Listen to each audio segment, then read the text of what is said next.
You know, when you think of ancient Persia and the biblical story, your mind probably jumps straight to conflict, right? But what if I told you that's only half the story? Turns out the history of Persia and the Jewish people also features this incredible alliance. And at the center of it all, one of the most respected figures in Jewish tradition, Cyrus the Great. It's a fascinating piece of history, so let's get right into it. All right, so here's how we're going to break this down. First, we'll look at the two very different faces of the Persian Empire. Then, we'll need to understand what life was like for the Jewish people in exile to really get the full picture. After that, we'll dive into this absolutely stunning prophecy that basically called the whole thing. And then the main event, the revolutionary decree that changed everything. We'll wrap it all up by looking at the legacy of this very unlikely hero.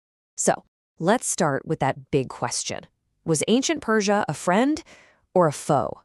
Well, the crazy thing is, the answer is both. The Bible actually gives us these two figures from the Persian Empire who are polar opposites. I mean, they represent the absolute extremes of this relationship. Okay, so on one side, you've got Haman the Agagite. If you know the Book of Esther, you know this guy. His plan was absolutely chilling. I mean, we're talking about the complete annihilation of every single Jewish person in the entire Persian Empire. He's the definition of an enemy. But then, on the complete other end of the spectrum, you have Cyrus the Great.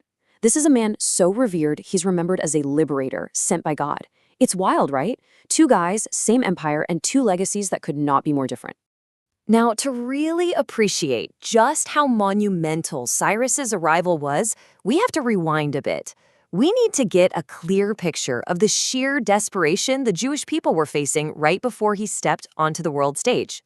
Just try to put yourself in their shoes for a second. Imagine your home is gone, your most sacred place of worship, the very center of your culture, your faith, your whole national identity has been leveled. And to top it all off, you've been dragged off as a captive to a foreign land. This wasn't a short-term thing either. For decades, this was the grim reality for the Jewish people during the Babylonian exile. We're talking about a deep, profound sense of national hopelessness. But, even in all that darkness, there was this little flicker of hope, and it came from a really old and incredibly specific prophecy.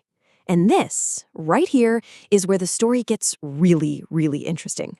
So get this. What's absolutely mind-blowing is when this prophecy was written.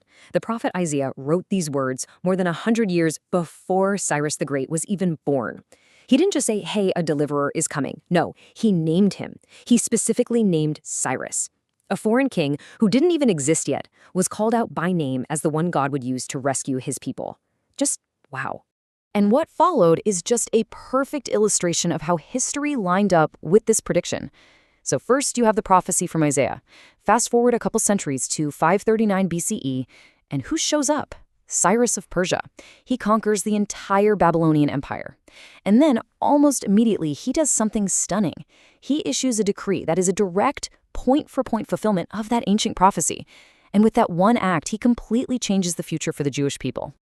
Okay, so what did Cyrus actually do? What was in this decree?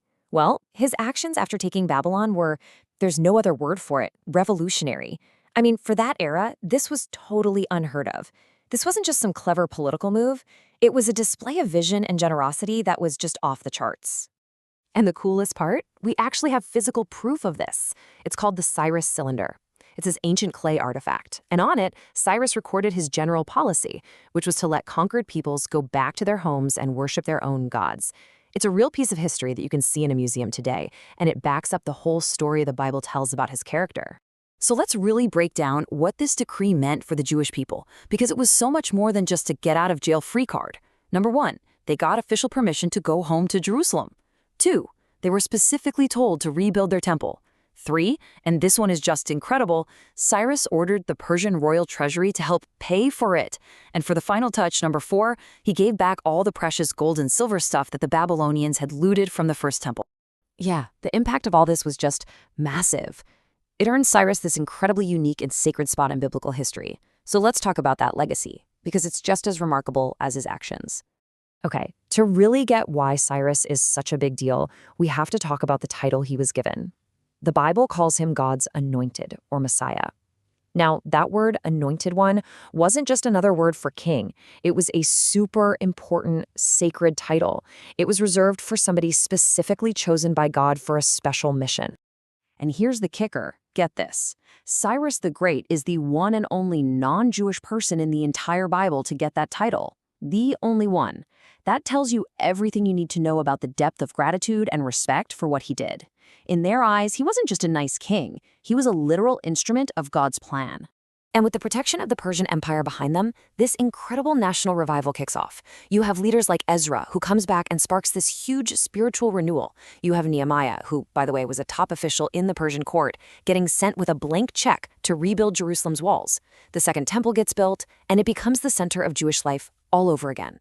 The bottom line is, Cyrus's decree didn't just free a people, it made the rebirth and preservation of an entire nation and its faith possible. So when you look back, the story of ancient Persia really gives us this tale of two paths, doesn't it? You have the path of Haman, the path of hate and destruction. And then you have the path of Cyrus, one of restoration, of building up, of peace. It's a story from thousands of years ago, for sure, but it leaves us with a pretty timeless and powerful question, one that's just as relevant today. What do we do with power? And what kind of world are we trying to build?